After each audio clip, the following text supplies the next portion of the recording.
La première chose à faire pour bénéficier de la tarification via MyCarnet est de paramétrer sa fiche utilisateur. Allez dans Gestion, Mes paramètres signalétiques. Ensuite, allez dans l'onglet Attestation facture. À cet endroit-là, vous pourrez cocher « J'utilise MyCarnet pour l'envoi des attestations ». Dans la majorité du temps, les médecins généralistes, même travaillant en association, n'ont pas de numéro INAMI de groupe. Dans ce cadre-là, il sera impératif de créer une société de facturation par médecin généraliste. Voici comment faire. Nous sélectionnons ici la société. Je crée ma société de tarification. Après avoir complété toutes les coordonnées de la société ainsi que le numéro de compte IBAN, cliquez sur le bouton « Calculer le BIC ». Le BIC sera calculé automatiquement. S'il ne l'était pas, vous pouvez l'encoder manuellement. Ensuite, il faudra encoder des données MyCarnet. La chose importante est le numéro d'entreprise ou numéro BCE. Si vous ne le connaissez pas, cliquez sur le bouton BCE. Vous ouvrirez une fenêtre de recherche où vous pourrez taper le nom de la personne ainsi que le code postal. Lancez une recherche et vous retrouverez immédiatement ce numéro d'entreprise. Notez ce numéro d'entreprise dans cette case. Après avoir noté le numéro BCE, vous devrez noter votre numéro d'INAMI ou le numéro d'INAMI de regroupement pour les maisons médicales, principalement au forfait. Choisissez votre type d'envoi MyCarnet, soit jamais, toujours ou à la demande. Vous pouvez mettre une référence d'envoi qui sera notée dans vos factures. La gestion de vos carnets d'attestation est connue puisqu'elle fait partie de la facturation habituelle. Vous pouvez noter les numéros de carnet de départ. Pour la gestion des factures, vous pourrez y encoder un petit logo ou même un scan de votre signature. Notez le numéro de la première facture, le nombre d'exemplaires à imprimer. Vous pourrez y noter une première et deuxième ligne de bas de page qui apparaîtront sous les factures. Validez cette fiche et transférez maintenant cette fiche de société dans votre fiche signalétique. Choisissez un service, dans ce cas-ci médecine générale. Maintenant, vous devez obligatoirement faire un choix de votre statut de convention, conventionné ou non conventionné ou en partie. Choisissez le tarif à appliquer chez tous vos patients, soit uniquement du tiers payant si vous ne faites que ça, soit le prix total, mais forcément il y aura souvent du tiers payant puisqu'il est obligatoire pour les patients BIM, ou selon la fiche patient. Vous pourrez ainsi dans la fiche du patient noter si on pratique le tiers payant ou non. Dans la case suivante, vous pourrez choisir si vous appliquez le tiers payant pour tous les codes INAMI, pour autant que le patient a droit au tiers payant, ou uniquement pour les codes INAMI qui l'y obligent, exemple le code de consultation pour les patients BIM. La vérification de l'assurabilité sera faite dans toutes les situations ou uniquement à la demande ou si le tiers payant l'oblige. Le plus simple est de demander dans toutes les situations. Vous pouvez à ce stade demander si les attestations qui ne sont forcément pas envoyées par MyCarnet par voie électronique seront imprimées ou pas. Vous pourrez choisir d'ouvrir l'encodage de l'attestation à la sortie d'une consultation et d'incrémenter automatiquement le numéro par utilisateur. Je valide ma fiche de comptabilité. Epicure vous rappellera quand le patient est BIM afin de faire une facturation en tiers payant en consultation. Epicure vous rappelle par ce message furtif que votre patient est BIM et qu'il est obligatoire de lui tarifier sa consultation en tiers payant par papier ou par MyCarnet. Le premier exemple montrera la réalisation d'une attestation d'une patiente BIM, donc pour lequel le tiers payant est obligatoire, soit par papier soit par MyCarenet. Quand on sélectionne le nom de la patiente, automatiquement un petit rappel s'affiche pour montrer qu'il faut tenir compte de l'obligation du tiers payant. Cliquez ensuite sur le bouton Attestation. La date du jour apparaît, ainsi que le numéro d'attestation si jamais nous faisions l'attestation papier. Il s'agit d'une consultation en jour de semaine. Vous pouvez naturellement modifier ces critères. Le bouton suivant fait d'abord une lecture automatique de MyCarenet qui confirme que la patiente appartient à telle mutuelle et elle est bien BIM. Le choix du tarif à appliquer est chez cette dame le prix de convention. Donc nous retrouvons le tiers payant de 28,48 € et un ticket modérateur de 1 €.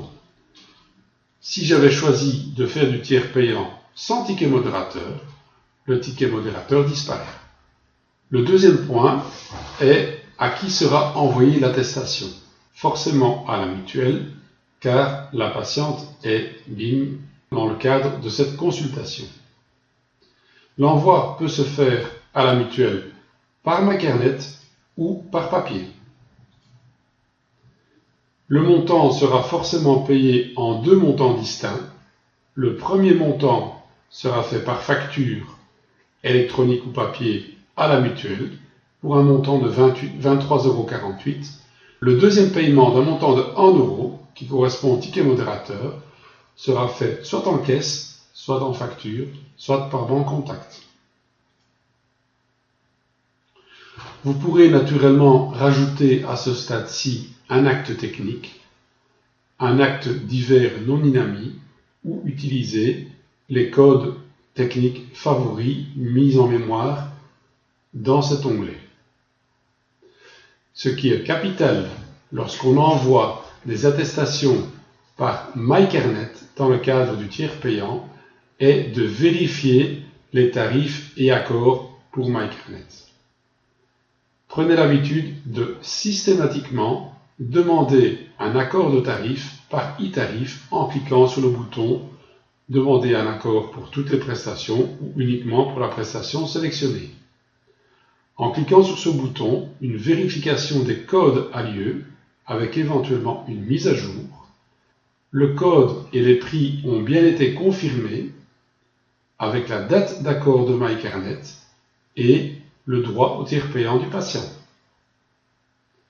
Je vais maintenant valider cette attestation et elle sera prête à être facturée par voie électronique à MyCarenet.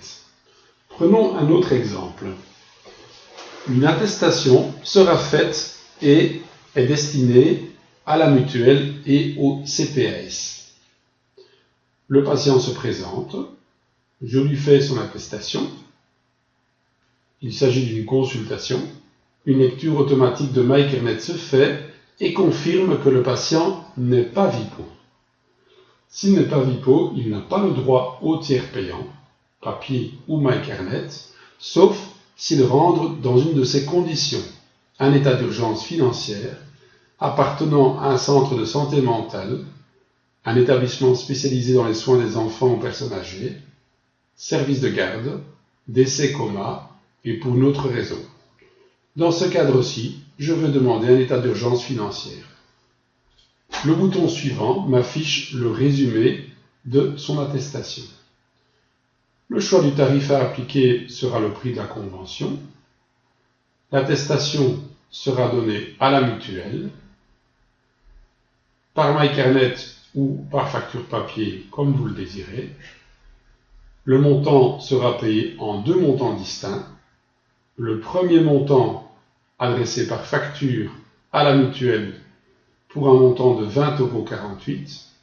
Le deuxième paiement sera fait, lui, en facture, non pas adressé à l'adresse privée du patient, mais à une autre adresse, que je choisis via le petit bouton bleu dans le carnet d'adresse et piqûres. Si l'adresse n'est pas présente, elle peut être encodée à ce moment-ci via le bouton « Créer une adresse ». Je sélectionne le CPS en question et je transfère et je quitte. Cette adresse de facturation est gardée en mémoire pour les facturations ultérieures. Je peux naturellement rajouter un acte technique, soit si je connais les premières lettres du code, soit en mettant les premières lettres du libellé. Je retrouve l'électrocardiogramme et je transfère l'information. Puisqu'il s'agit d'une attestation qui sera envoyée à MyCarnet, il est hautement souhaitable de faire une vérification des tarifs. Je vais la faire pour toutes les prestations.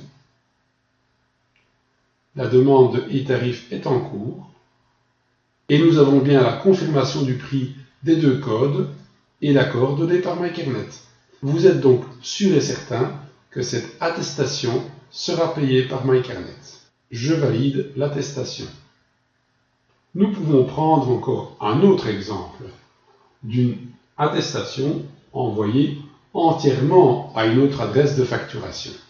Le patient vient en consultation, il n'a, supposons, aucun droit au tiers payant, le prix est celui de la convention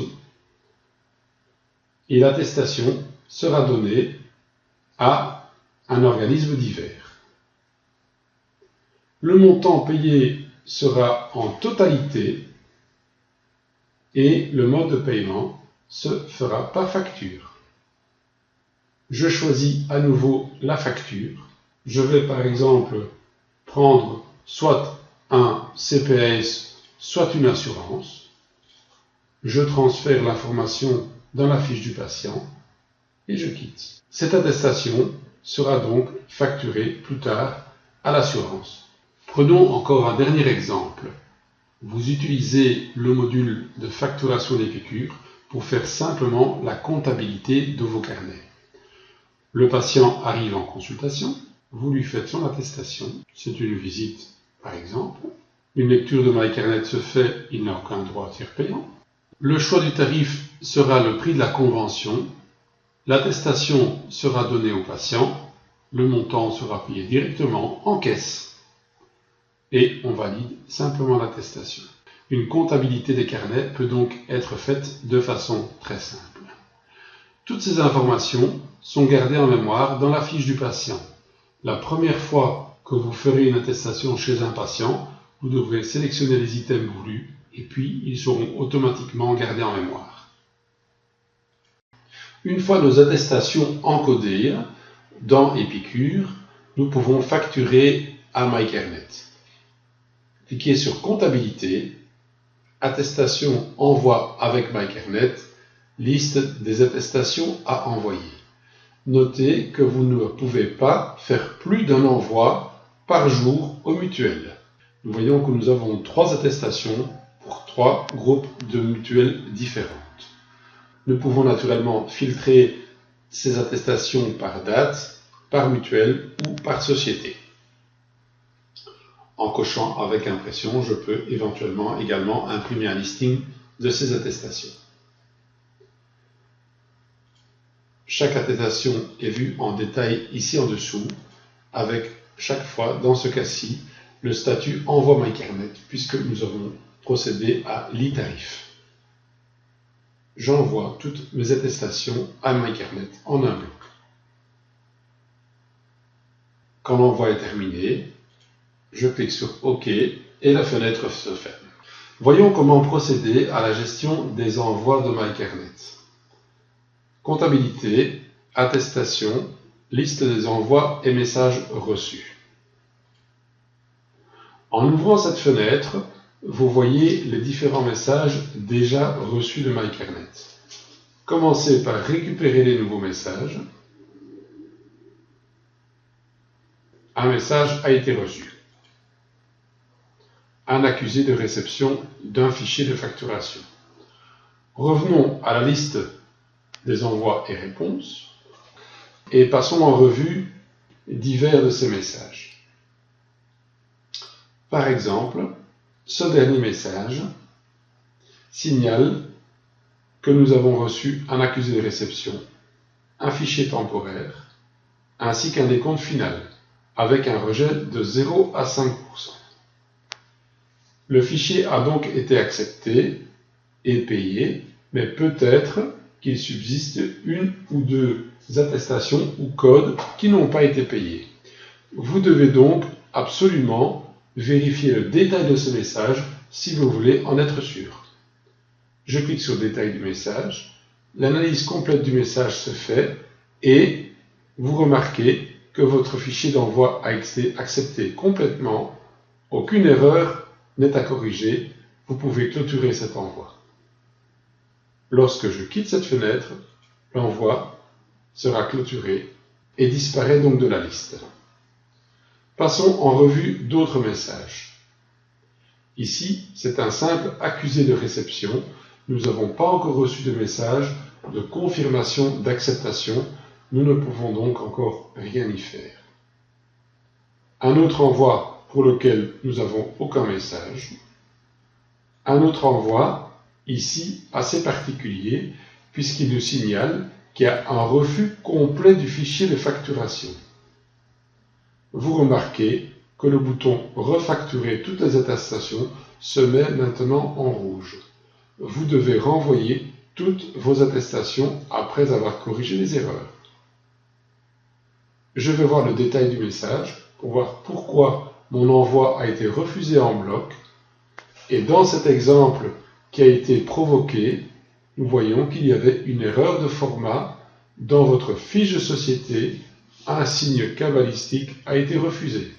Quand ma fiche de société a été corrigée, je clique sur le bouton « Refacturer toutes les attestations ». Toutes les attestations de cet envoi seront automatiquement refacturées. Elles seront refacturées et visibles dans les attestations envoi, liste des attestations à envoyer. Vous retrouverez cet envoi qui ne comportait qu'une seule attestation qui a été retarifiée en à envoyer. Vous pourrez l'envoyer ultérieurement. Voyons maintenant d'autres sources d'erreurs. Nous retournons dans la liste des envois et messages reçus et vous pourriez avoir un exemple d'un envoi comportant de nombreuses erreurs. Cet envoi peut se présenter comme ceci. Nous voyons donc qu'on peut avoir différentes erreurs d'attestation qui ont été systématiquement rejetées car le numéro de mutuelle était faux dans cet exemple-ci. Prenons maintenant un autre exemple de fichier reçu avec un décompte final avec un rejet de 0 à 5%. En ouvrant le détail des messages, vous pourrez revoir l'attestation et dans une seule attestation, vous pourriez avoir commis une erreur d'un code. Exemple, le code de consultation au cabinet du médecin généraliste a été accepté, il a été clôturé par MyCarenet. Par contre, le code de dilatation endovasculaire percutanée avec un stent n'est pas permis pour le médecin généraliste, il a donc été refusé. Le plus simple à ce moment-là est de supprimer cette prestation et d'ensuite rajouter un acte technique qui correspond plus à celui demandé. Une fois le code correctement placé, vous pourrez demander un e-tarif pour toutes les prestations et vérifier à ce moment-là que MyCarenet a bien donné son accord pour l'acte de suture et par exemple qu'il n'aurait pas donné son accord pour l'acte de pose d'un stent. Vous pouvez à ce moment-là valider l'attestation et elle pourrait être renvoyée dans un envoi futur. Il est donc très important pour garder une comptabilité correcte de commencer par clôturer vos envois qui ont été complètement acceptés et de corriger vos envois qui n'ont pas été acceptés en totalité. Quand ce travail a été fait, procédez ensuite au prochain envoi de vos attestations.